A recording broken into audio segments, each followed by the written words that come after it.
जब कुल देवी होती है नाराज तो जातक को क्या दिक्कतें आती है और घर के ऊपर कैसा वातावरण हो जाता है, आइए जानते हैं कुल देवी को मनाने का एवं कुल देवी के निमित्त जो विस्तार से समझते हैं कुल देवी के निमित्त शरण में जाने से, और कुल देवी का कुल पर क्या महत्व होता है। जय महादेव। धर्मशास्त्र के अनुसार एवं शास्त्रीय पद्धति के अनुसार कुल देवी का अर्थ क्या होता है।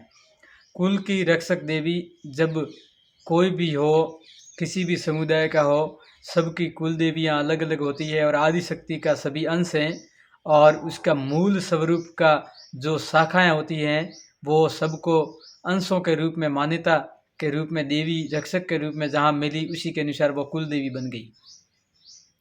कुल देवी का अर्थ होता है कुल की रक्षक देवी। जब अपने किसी कुल के अंदर कुल की वृद्धि होती है तो अपन कहते हैं कि ये तो कुल देवी की कृपा है। जब कहीं पर कोई पितरों का काम होता हो और अगर पितरों का तर्पण आदि का काम हो, जैसे कुल गुरु के बिना संभव नहीं है, वैसे ही कुल के अंदर वंश का विस्तार करना, कुल की रक्षा करनी, वंश के अंदर आरोग्य की प्राप्ति करवानी, घर के अंदर सुख शांति वैभव ऐश्वर्य मान सम्मान सब देना, सब ये कुल देवी की ही कृपा है। कुल देवी अगर जिसकी रुष्ट हैं उसको इन सब का सामना करना पड़ता है, और जिसकी सन्मुख कुल देवी है, साक्षात कुल देवी है, उसके लिए कुछ भी असंभव जैसा कुछ नहीं है।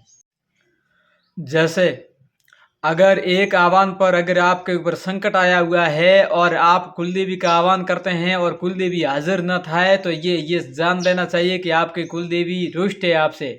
और अगर आपके पितृ है और पितरों का पिंडदान आप करने पर भी वो नरक से छुटकारा नहीं मिलता है, और कुलदेवी के साथ में और कुल गुरु आपके आह्वान को दे करके उस पितरों का तर्पण करवाता है और पिंड भरवाता है, और उसके बाद में अगर कुल गुरु आपके कुल का उद्धार करने के लिए आपको यहाँ किसी गया जी के निमित्त या कहीं पर कोई विधि करवाने के लिए आपको निमित्त बनाता है और आपके उस पिंड का भरण नहीं होता है, तो वो कुल गुरु नहीं कहलाते हैं।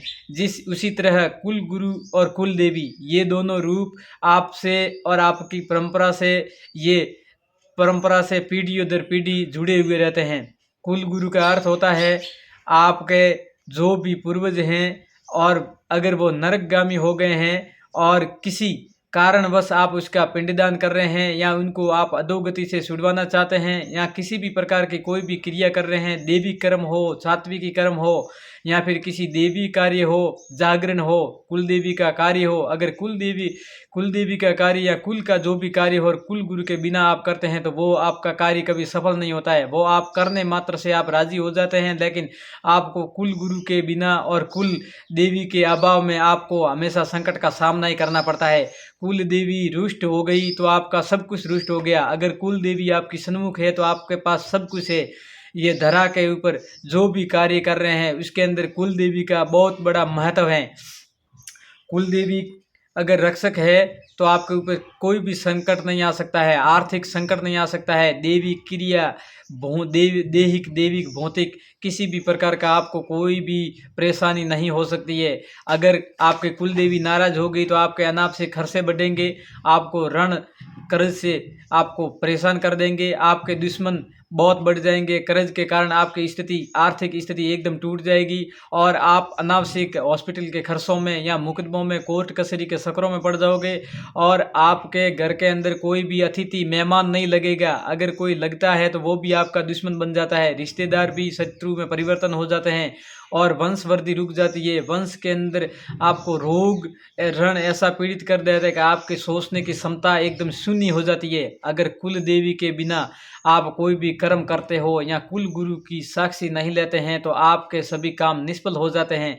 इसलिए कुल देवी का आशीर्वाद बहुत ही आवश्यक है। अगर आपके कुल देवी रुष्ट हैं तो आप जो कुल देवी के जो भी शुक्ल पक्ष हो उसके अंदर उस देवी का जो दिन आता है उस दिन आप उपवास रखिए, मिष्ठान बनाइए और हाथ से घर से बना करके मीठी रोटी का भोजन करवाइए, कन्याओं को भोजन करवाइए। आप भी उसके निमित्त कुछ कार्य करिए। वर्ष में एक बार माता का जहाँ पर मूल स्थान है वहाँ पर जाइए, परिवार सहित जाइए। आप उनके प्रार्थना करिए और शरणागत होकर के दृढ़ संकल्प के साथ में माता का आप शरणागत होने के बाद में आप माता से प्रार्थना करिए, आपकी कृपा सदैव हम पर बनी रहे।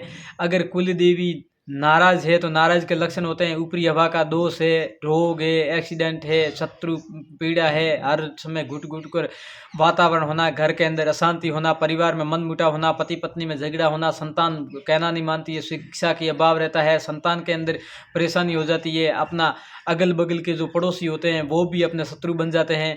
कुल देवी के बिना सब बातें सब शून्य हैं, इसलिए कुल देवी को राजी करना सही है और उसके उसके प्रति आप एक पवित्रीकरण करिए। आप जो भी कुल देवी हो, कोई भी दिन हो, उस दिन आप पवित्रण करिए, सटकर्म से स्नान आदि से निवृत्त होकर के गंगा जल से छिड़काव करिए। फिर घर के अंदर शुद्ध वातावरण उत्पन्न करिए, धूप दीप नैवेद्य और घर से बना करके मिष्ठान बनाइए, रोटी बनाइए, घर के अंदर मीठा भोजन करके आप अपने कुल देवी को सजाइए। कुल देवी को सजाने के बाद में आप नारियल की जोत करिए और जोत करने के बाद में आप इन सभी बाधाओं से मुक्त हो सकते हैं, शत्रुओं से छुटकारा पा सकते हैं। और नवरात्रि के निमित्त अपराजिता एवं नवम 90 दिन सिद्धिदात्री पूजन होता है, उसके साथ में आप अपने कुल देवी का पूजन करोगे तो आपके कुल देवी नाराज है तो भी आप सिद्धिदात्री के साथ में पूजन करोगे तो आपको सिद्धि प्रदान करने के लिए आप माता आपके ऊपर आप मेहरबान होगी और आपको आशीर्वाद शुभ आशीर्वाद प्रदान करेगी। ये आप किसी बात को कोई कहता है कि कुल देवी क्या होती है, ये कुल देवी नहीं। अगर आप इस बातों से जूझ रहे हैं तो आपके कुल देवी नाराज हैं।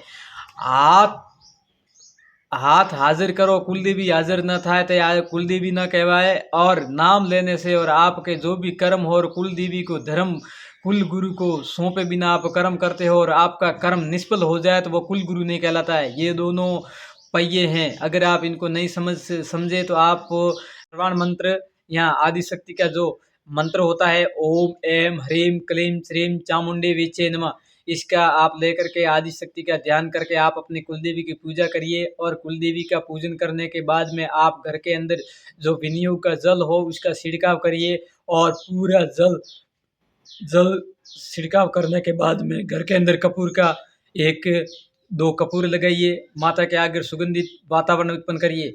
आपका मनोरथ सिद्ध होगा और आपके ऊपर कुलदेवी की कृपा होगी। जय महादेव, जय मां शक्ति।